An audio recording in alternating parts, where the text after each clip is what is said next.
بارے میں بعض نے کہا کہ اس سورت کا نام سورہ بنی اسرائیل ہے، بعض نے کہا کہ اس سورت کا نام سورہ سبحان ہے، اور بعض نے کہا کہ اس سورت کا نام اسراء ہے۔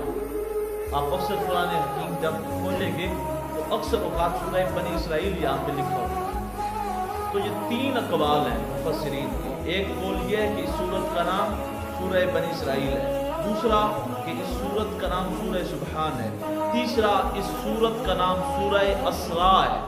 جنہوں نے بنی اسرائیل کا حوالہ دیا کہنے لگے چونکہ اس میں حضرت موسیٰ علیہ السلام کی قوم بنی اسرائیل کا کثرت سے ذکر ہے، اس لیے اس سورت کا نام سورہ بنی اسرائیل رکھا گیا کیونکہ بنی اسرائیل قوم کا کثرت کے ساتھ ذکر ہے۔ اور جنہوں نے اس سورت کا نام سورہ سبحان قرار دیا ان کی دلیل یہ ہے چونکہ اس سورت کا آغاز لفظ سبحان سے ہوتا ہے، اس لیے اس سورت کا نام سورہ سبحان ہے۔ لیکن مفتی اقتدار احمد خان نعیمی رحمۃ اللہ علیہ تفسیر نعیمی میں ان دونوں اقوال کی تردید میں کہتے ہیں کہ اگر یہ مان لیا جائے کہ قوم کی وجہ سے سورت کا نام رکھا جاتا ہے تو پھر بھی قرآن حکیم کی صورتیں پابند ہو گئی کسی قوم کی وجہ سے۔ اگر یہ مان لیا جائے کہ پہلا لفظ جو ہے وہی سورت کا نام ہونا چاہیے تو اس طرح تو باقی صورتوں پہ بھی یہ پابندی عائد ہوتی ہے۔ لیکن قرآن حکیم کا یہ اعجاز ہے، نہ یہ پہلے لفظ کا پابند ہے نہ ہی کسی قوم کے تذکرے کا پابند ہے، یہ اللہ تعالیٰ کی حکمت اور قدرت ہے۔ اور اگر یہ مان بھی لیا جائے تو لفظ سبحان صرف ایک جگہ پہ نہیں آیا، قرآن حکیم میں متعدد صورتوں میں 41 مرتبہ لفظ سبحان آیا اور 40 مرتبہ یہ بنی اسرائیل کا لفظ قرآن حکیم میں ذکر ہوا ہے۔ مختلف صورتوں میں 40 مرتبہ بنی اسرائیل کا لفظ آیا ہے، لیکن کسی صورت کا نام بھی سبحان نہیں، باقی کسی صورت کا نام بھی بنی اسرائیل نہیں، حتیٰ کہ باقی صورتوں میں بھی 41 مرتبہ لفظ سبحان آیا ہے، 40 مرتبہ بنی اسرائیل آیا ہے، لیکن یہ لفظ اسراء واحد پورے قرآن میں صرف اس پارہ مبارک میں اس سورت کے آغاز میں آیا ہے۔ یہ لفظ اسراء پورے قرآن میں اور کسی جگہ پہ نہیں آیا، باقی لفظ آئے ہیں فَأَسْرِ بِعِبَادِي لَيْلًا إِنَّكُمْ اور باقی بھی ڈھیر سارے، لیکن فَأَسْرِ بِأَهْلِكَ لفظ اسراء پورے قرآن حکیم میں صرف ایک مقام پر آیا، وہ جگہ یہی ہے۔ تو اس لیے آپ فرماتے ہیں اس سے ثابت یہ ہوا کہ اس سورت کا نام سورہ اسراء ہے، تو اس لیے ہم شدت اختیار نہیں کرتے۔ اگر کوئی سورہ بنی اسرائیل کہتا ہے پہچان کے لیے تو ہم اسے بھی کسی حوالے سے گمراہ نہیں کہیں گے، اور اگر کوئی سورہ اسراء کہتا ہے تو ہم اسے بھی کسی حوالے سے مذمت بیان نہیں کرتے کہ یہ شدت پسند ہے۔ ہمارا عقیدہ یہ ہے کہ دونوں ٹھیک ہیں، لیکن میں اپنی ایک ناقص عقل کے مطابق میرا یہ ذہن مفتی اقتدار احمد خان نعیمی رحمۃ اللہ علیہ آپ کے قول کی طرف زیادہ راغب ہوتا ہے، اور میں کہتا ہوں جو آپ نے کہا ہے وہ صحیح کہا ہے کہ اس سورت کا نام نہ سورہ سبحان ہے نہ سورہ بنی اسرائیل ہے، اس سورت کا نام سورہ اسراء ہے۔ سورہ اسراء سیر والی سورت وہ سورت ہے جس سورت میں یہ تذکرہ کیا گیا کہ سورہ والضحیٰ کے چہرے والے سورت والضحیٰ کے چہرے والے محبوب کریم صلی اللہ علیہ وسلم کو اللہ پاک نے رات کے قلیل حصہ میں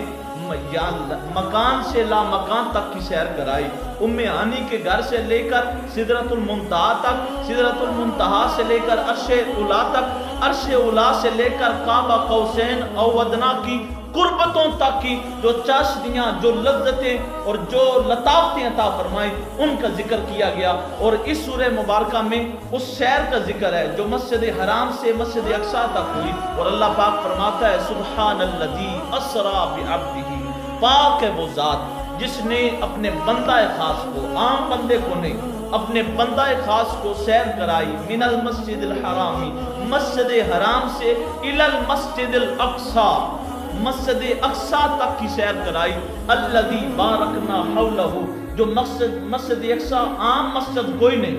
معمولی مسجد کوئی نہیں، الذی بارکنا حولہ وہ مسجد ہے جس کے ارد گرد ہم نے اپنی برکتیں رکھ دی، ہم نے اپنی برکتیں رکھ دی ہیں۔ وہ برکتیں کیا ہیں؟ مفسرین فرماتے ہیں ان برکتوں سے مراد انبیاء علیہ السلام کی قبریں ہیں جو مسجد اقصی کے اطراف و اکناف میں وہاں موجود ہیں۔ گویا پتہ چلا جہاں انبیاء کی اور صلحاء کی قبریں ہوتی ہیں اللہ وہاں پہ اپنی برکتیں نازل فرماتا ہے۔ وہاں جو بندہ جاتا ہے وہ بھی نحوست کا منبع نہیں رہتا، اللہ ان برکتوں کی خیرات نصیب کرتا ہے، وہ بندہ بھی بابرکت ہو جاتا ہے۔ تو فرمایا الذی بارکنا حولہ لنریہ من آیاتنا، اور ہم نے یہ سیر اس واسطے کرائی تاکہ ہمارے مصطفیٰ کریم صلی اللہ علیہ وسلم، ہمارے محبوب یکتا، وہ ہماری نشانیوں کو دیکھ سکے۔ انہ هو السمیع البصیر، وہ رب سننے والا بھی ہے، خوب دیکھنے والا بھی ہے۔ یہ پورا کا پورا مضمون میں نے اس لیے پیش کیا تاکہ مسجد اقصی کی سیر کا تذکرہ ہوگا، اور چونکہ وقت مختصر ہے، جمعۃ المبارک کا موقع ہے، تو میں مختصراً وہ باتیں عرض کروں گا جو باتیں میرے مطالعہ میں بھی ابھی آئیں اور اکثر اوقات بیان میں نہیں آتی، لیکن وہی پیش کر دوں کہ جب شب معراج حضور اکرم صلی اللہ علیہ وسلم آپ ام ہانی کے گھر سے کافوری لبوں کی ٹھنڈک محسوس کر کے جاگے اور جبریل امین علیہ السلام کے ساتھ چلے، اور چل کر جب آپ چلتے چلتے بیت المقدس اور مسجد اقصی میں پہنچے، وہاں پہ انبیاء کی امامت فرمائی، اور جب آپ آسمانوں کی طرف پرواز کرنے لگے، پہلے دروازے پہ پہنچے تو آواز آئی یا جبریل۔ پہلے پوچھا گیا کہ اے کون ہے دروازے کو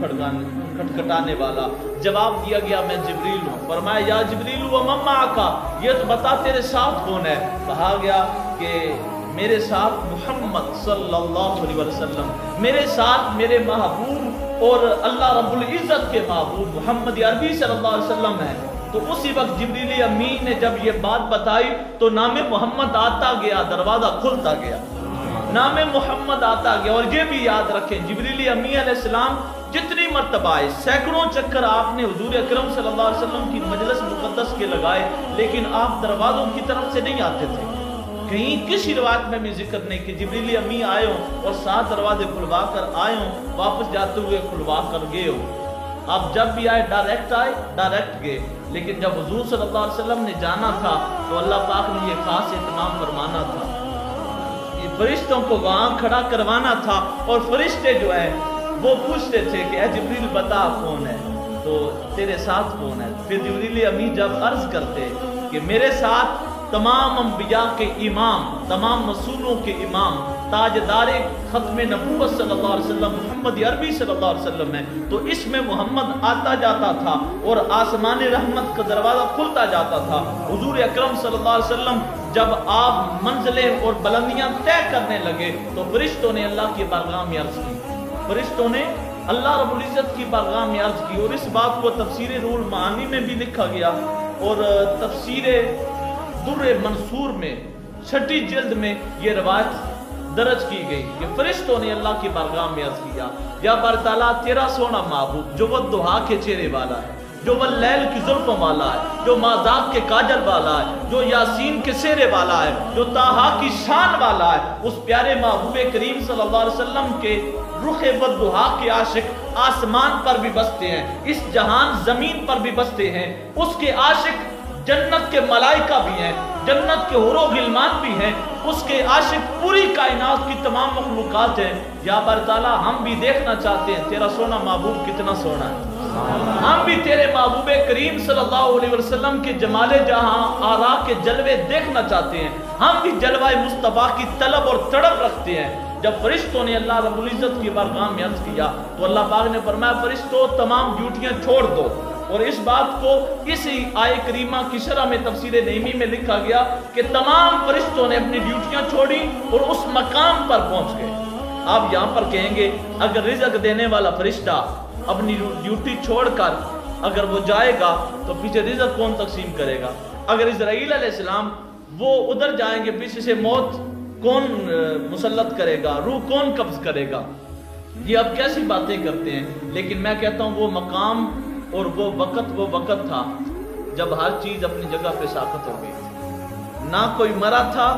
نہ ہی کسی کو خوراک پہنچنی تھی، ہر جگہ اپنی جگہ پہ جامد ہوئی، ساقط ہوئی، اور اس قدر کہ کنڈی بھی ہلتی رہی، پانی بھی چلتا رہا، بستر بھی گرم ہوا، بستر بھی گرم رہا، اور محبوب نے اپنے محب سے، مطلوب نے اپنے طالب سے، مخلوق نے اپنی خالق سے، اور